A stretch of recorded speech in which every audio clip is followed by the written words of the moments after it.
আমাদের জীবনের একটা খুব জনপ্রিয় শব্দ রয়েছে, তা কি জানেন? তা হলো প্রবলেম বা সমস্যা। আর প্রবলেমের সঙ্গে সঙ্গে আরও কিছু শব্দ এমন নতুন এসেছে, যেমন স্ট্রেস, ডিপ্রেশন, অ্যাংজাইটি, টেনশন। আসলে আমাদের দৈনন্দিন জীবনের জীবনযাত্রা বদলাচ্ছে। দৌড়ে চলাই ফার্স্ট দুনিয়ায় কুছ পানে কে লিয়ে কুছ খোনা ভি পড়তা হ্যায়। একবার ভাবুন তো, প্রতিদিন কত নতুন নতুন সমস্যায় জড়িয়ে পড়ছেন আমি, আপনি। আর আমাদের ফ্যামিলি প্রবলেম, অফিসে প্রবলেম, বন্ধু বান্ধবদের সঙ্গে প্রবলেম, লাভ লাইফে প্রবলেম, কত ধরনের প্রবলেম। প্রত্যেকটা দিন এত রকমের প্রবলেম ফেস করতে করতে কখনো কখনো আমরা মেন্টাল ডিপ্রেশনে চলে যাচ্ছি। কি ঠিক বলেছি তো? অনেক সময় এমনটা হচ্ছে যে আমরা এই চাপ আর নিতে পারছি না। কিন্তু কখনো ভেবে দেখেছেন যে আমাদের উপর এত চাপ ঠিক কিভাবে এলো? নাকি ভাবেননি? তাই এই চাপটাকেই জীবনের মূল কথা ধরে নিয়ে আপনি এগিয়ে চলেছেন। জীবনে নিজেকে বুঝিয়ে দিয়েছেন আর কি করা যাবে। একটু স্ট্রেস, একটু টেনশন, এসব নিয়েই তো জীবন। কিন্তু কি জানেন, প্রচুর মানুষ রয়েছেন যারা কিন্তু এটাকে মেনে নিতে পারেন না। আর যারা এটাকে মেনে নিতে পারেন না তাদের ক্ষেত্রে আমরা দেখতে পাই বিষণ্ণতা, অবসাদ, বাইপোলার ডিসঅর্ডার, নিদ্রাহীনতা, কখনো কখনো তারা রেগে যান এবং মনোযোগ হারিয়ে ফেলেন।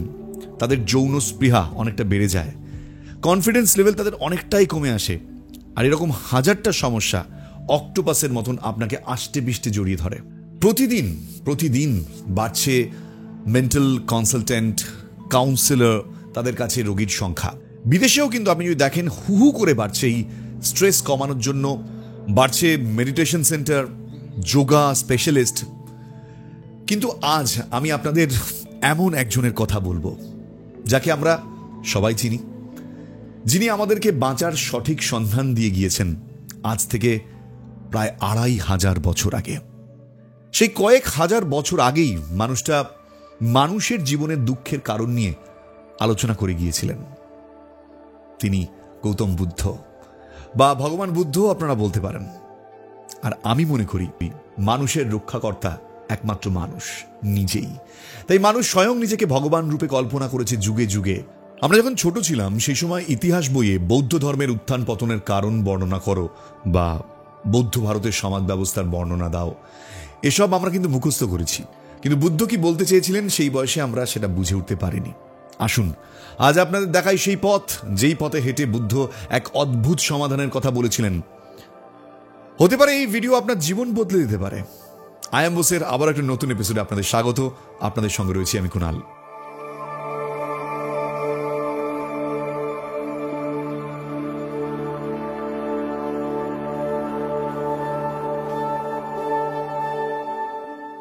শুদ্ধোধনের ছেলে সিদ্ধার্থ অনেক ছোটবেলা থেকেই তার মধ্যে একটা প্রশ্ন একটা সময়ের পর জাগতে শুরু করে দিয়েছিল যে দুঃখ, ব্যথা, যন্ত্রণা, ব্যাধি, মৃত্যু এগুলো কেন আসে। আসলে বুদ্ধ যখন ছোট ছিলেন, তার বাবা রাজা, তাদের বৈভব, ঐশ্বর্য, এত কিছুর মাঝে তিনি এই সমস্ত জিনিস কখনো দেখেননি। কিন্তু বাবার সঙ্গে তিনি একদিন রথে করে বেরিয়েছিলেন। বাবা আগে থেকে বুঝতে পেরে গিয়েছিলেন যে ছেলেকে এই সমস্ত জিনিস থেকে দূরে রাখতে হবে, কারণ ছেলের মন একটু অন্যরকম। ছোটবেলা থেকেই প্রকৃতি, পাখি, গাছপালা, এমনকি পিঁপড়ে কোথায় বাসা বাঁধে তার প্রতি তার ছিল প্রখর দৃষ্টি। এইসবের মধ্যেই হারিয়ে থাকতেন বুদ্ধ। তাই শুদ্ধোধন তাকে নিয়ে যখন বেরোন, সমস্ত কিছুকে তিনি প্রায় ঢেকে রেখেছিলেন, যেগুলো বুদ্ধের চোখে পড়লে তার মনে প্রশ্ন জাগতে পারে। কিন্তু যখন প্রচুর মানুষের ভিড় শুদ্ধোধনকে দেখে যখন তার প্রজারা রাস্তার পাশে দাঁড়িয়ে রয়েছেন, ঠিক এমন সময় বুদ্ধ একজন থুরথুরে বৃদ্ধাকে দেখতে পান এবং তাকে দেখে তার মনে প্রথম প্রশ্ন জাগে যে এই বৃদ্ধার অবস্থা এমন কেন। এবং পরে তিনি জানতে পারেন যে ওই বৃদ্ধার বয়স হয়েছে এবং তার ব্যাধি রয়েছে। বুদ্ধ জানতেনই না এর আগে যে মানুষের একসময় বয়স হয়, তার রোগভোগ হয় এবং মৃত্যু তাকে একসময় নিয়ে চলে যায়। এই প্রশ্নটা বুদ্ধের মনে কুড়িয়ে কুড়িয়ে খায়। তিনি তার বন্ধুদের নিয়ে আবারও বেরোন ছদ্মবেশে এবং তার রাজ্যের বিভিন্ন প্রান্তে তিনি মানুষের কষ্ট দেখেন, দুর্দশা দেখেন। সেখান থেকে বুদ্ধ নতুন পথের হদিশ খুঁজতে শুরু করেন। ভারতীয় ৯টি দর্শনের মধ্যে এই বৌদ্ধ ধর্ম নাস্তিক শাখার মধ্যে পড়ে। ভারতীয় দর্শনের নাস্তিকের অর্থ হল ঈশ্বরে অবিশ্বাস করা নয়, যারা বেদের অপৌরুষে বিশ্বাস করেন না তারাই নাস্তিক। অর্থাৎ যারা মনে করেন বেদ ঈশ্বরের সৃষ্ট নয়। মানুষ বেদের স্রষ্টা। বুদ্ধত্ব প্রাপ্ত মানে জ্ঞান প্রাপ্তির পর বুদ্ধ তার শিষ্যদের কাছে দেওয়া প্রথম ভাষণ, সেখানে বলেছিলেন মধ্যপন্থা অর্থাৎ অতিরিক্ত কাম সুখ, অতিরিক্ত ত্যাগ কোনোটাকেই তিনি উত্তম পন্থা বলে মনে করেননি। দুটি পন্থাকেই তিনি বেছে নিয়েছিলেন এবং এই মধ্যম মার্গই অষ্টাঙ্গিক মার্গ বলে পরিচিত রয়েছে। খুব সহজ ভাষায় বুদ্ধ বলেছিলেন 4টি সত্যের কথা। এই 4টি সত্য মানুষের জীবনের সঙ্গে জড়িয়ে রয়েছে। সেগুলো কি কি? আসুন জানি সেই 4টি সত্য কি, যা আপনার জীবনের একটা আমূল পরিবর্তন ঘটাতে পারে।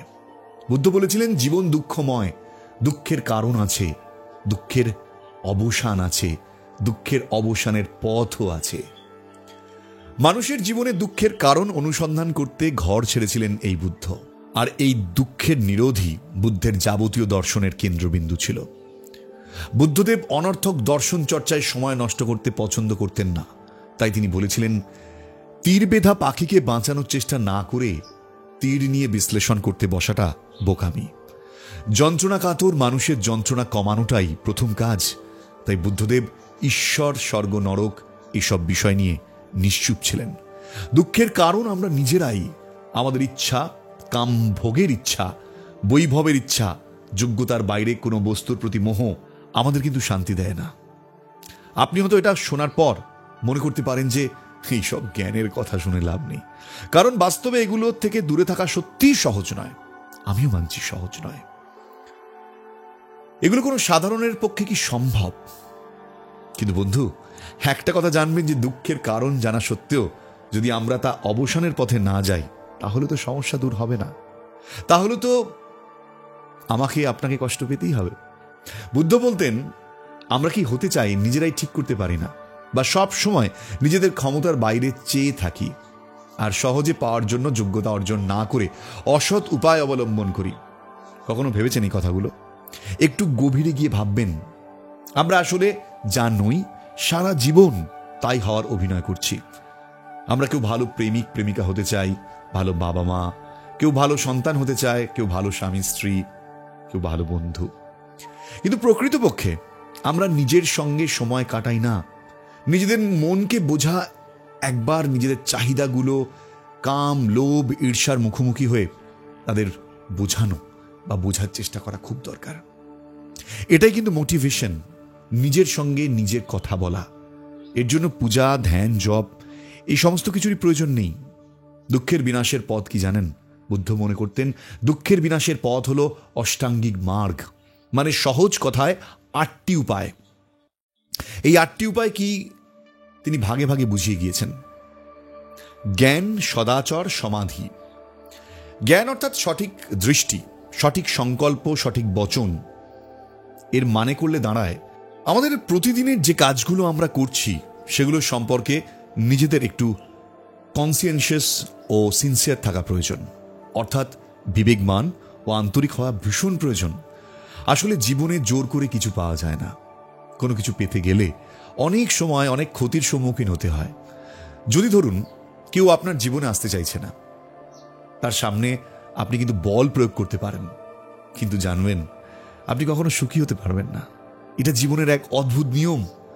বুদ্ধ কায়িক, বাচিক এবং মানসিক 3 ধরনের খারাপ কাজের কথা বলে গিয়েছিলেন। তার মতে এই কায়িক খারাপ কাজগুলো কি কি? হিংসা, চুরি, আর 3 নম্বর হচ্ছে যৌন ব্যভিচার। আর বাকি খারাপ কাজগুলো কি কি? মিথ্যে কথা বলা, পরনিন্দা, পরচর্চা করা, অপরের ভালো দেখতে না পারা, অনর্থক বাজে কথা বলা। মানসিক খারাপ কাজ কোনগুলোকে বলেছেন গৌতম বুদ্ধ? লোভ, প্রতিহিংসা আর মিথ্যে ধারণা। আর সদাচার বলতে তিনি কি বলছেন? তিনি বলছেন সঠিক বচন, মানে মিথ্যে কথা, পরনিন্দা, কটু ভাষণ, অনর্থক বাজে কথা বলা, ছোট বিষয় নিয়ে ভাবা আর ঝগড়া করা। এগুলো যদি বাদ দেওয়া যায় অনেক সমস্যার সমাধান হয়ে যাবে। বুদ্ধের মতে কথা বলার আগে ভেবে চিন্তে নিজের সামর্থ্যের মধ্যে থেকে কমিটমেন্ট করবেন। প্রয়োজন না হলে ছোটখাটো ঝগড়া করে শত্রু বাড়িয়ে নিজের শক্তি এবং সময় নষ্ট করার কোনো মানে হয় না। বুদ্ধ সঠিক কর্ম কাকে বলছেন? হিংসা, চুরি, ব্যভিচার এগুলো থেকে দূরে থাকাই হচ্ছে সঠিক কর্ম। সঠিক জীবিকা কাকে বলছেন তিনি? বুদ্ধের মতে জীবিকা নির্বাচন করাটা মানুষের জীবনের বড় সিদ্ধান্ত। নিজের সামর্থ্যের মধ্যে থেকেই ভেবেচিন্তে জীবিকা বাঁচতে হয়, যেখানে আপনি মন থেকে সম্পূর্ণ কায়িক শ্রম দিতে পারেন।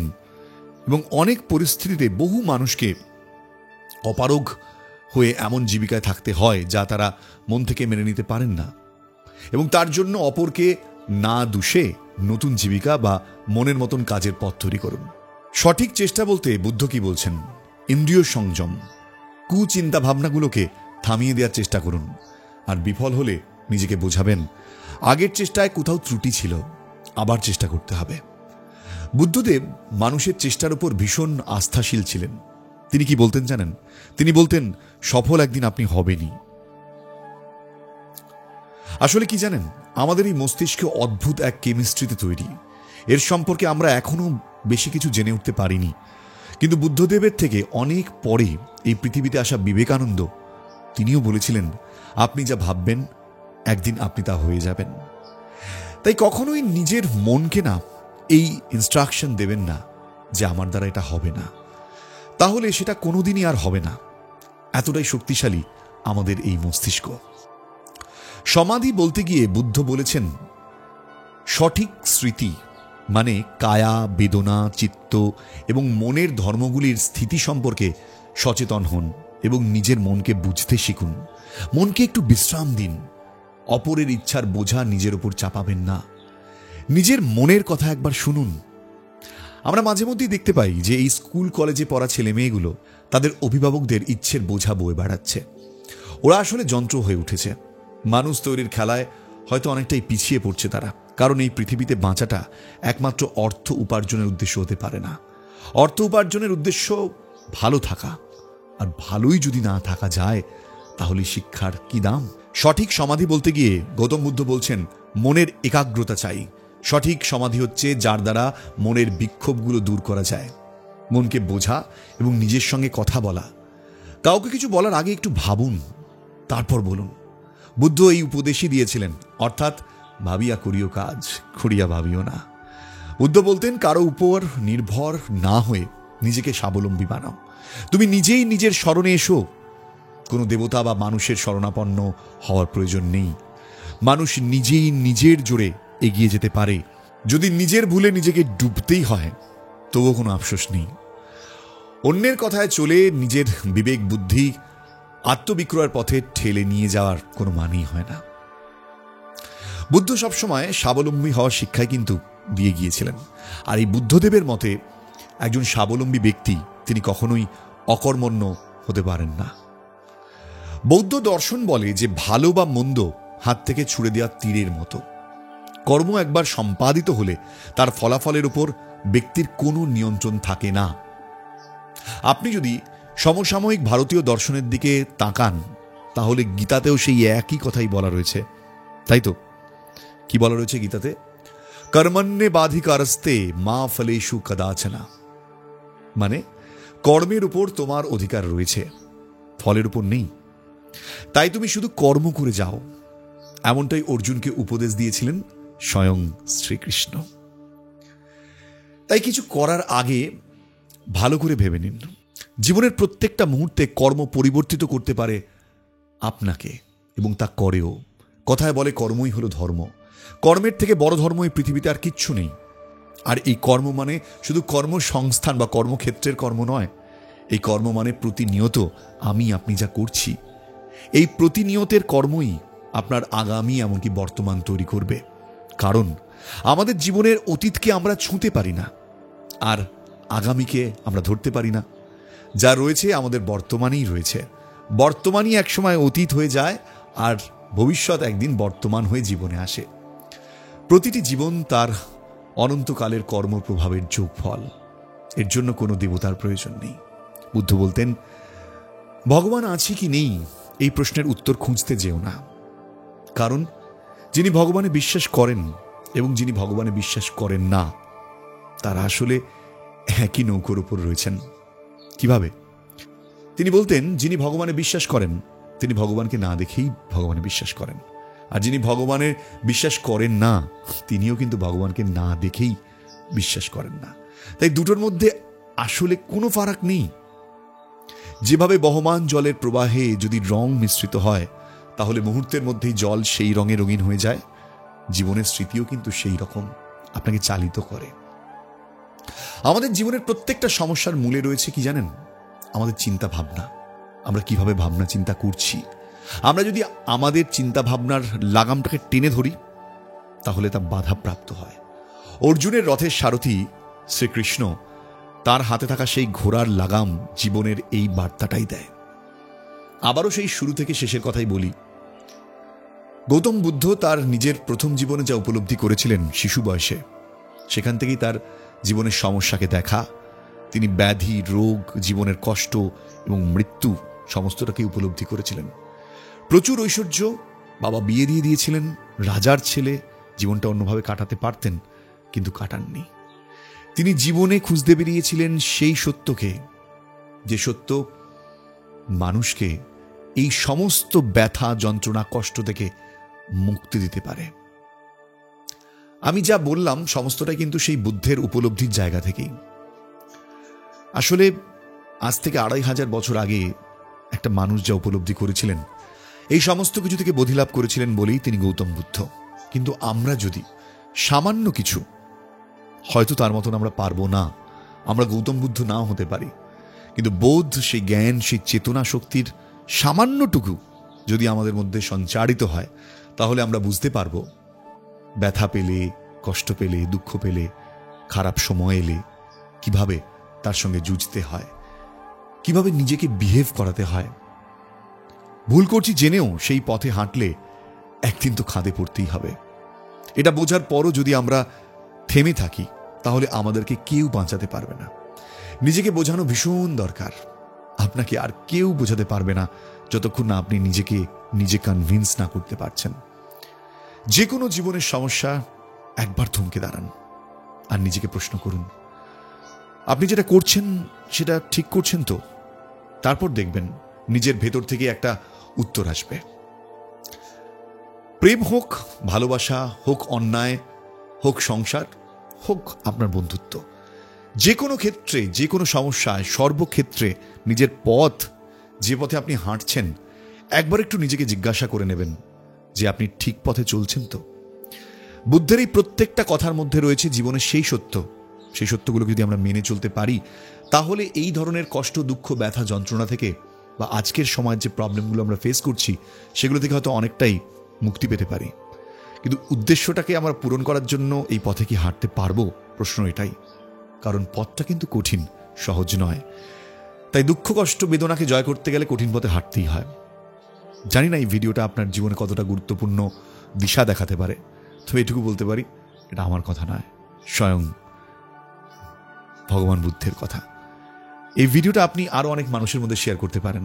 আয়াম বোসের এই ভিডিওর মধ্যে দিয়ে আমি আমার একটা বার্তা দেওয়ার চেষ্টা করলাম। আজকের সময়ে দাঁড়িয়ে যে কোনো ব্যথা, দুঃখ, কষ্ট, যন্ত্রণাকে জয় করার এটাই মাধ্যম, এটাই রাস্তা। আর কোনো রাস্তা নেই, বিশ্বাস করুন। একমাত্র আত্মোপলব্ধি মানুষকে সেই স্বয়ংয়ের কাছে নিয়ে যেতে পারে, যে স্বয়ং আসলে যতক্ষণ নিজের মধ্যে রয়েছে সেটা উপলব্ধি হয় না। কিন্তু তার দর্শন যখন সে মানুষ পায় নিজের মধ্যে থেকে, নিজের উপলব্ধির মধ্যে থেকেই, তখন সে স্বয়ং বুদ্ধকে উপলব্ধি করতে পারে। তো জীবনের সত্যিটাকে জানার চেষ্টা করুন।